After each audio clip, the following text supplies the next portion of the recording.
Nakut kilum jong kajing syai Sipai kristan tomi Tutur syaprang syajing yale Kat basi kadang i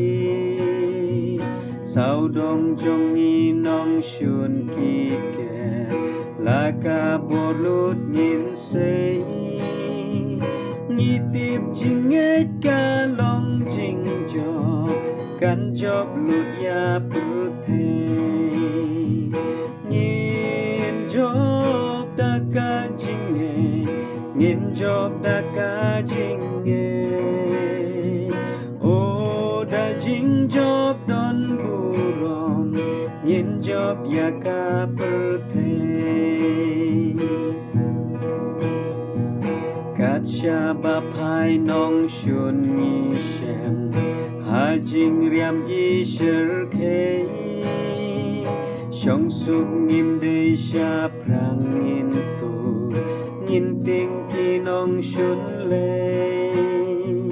Ngin pong tup ya ka jing pen yin Pan po da jing shi sha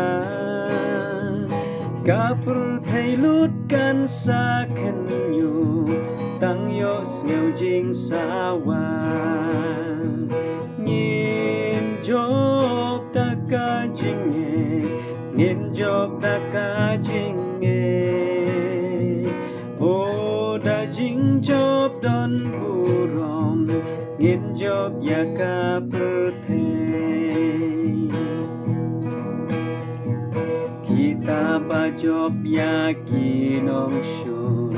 Jan ku bali on ai Hab neng hakmat jong ki angel Kerteng jong ki plasyai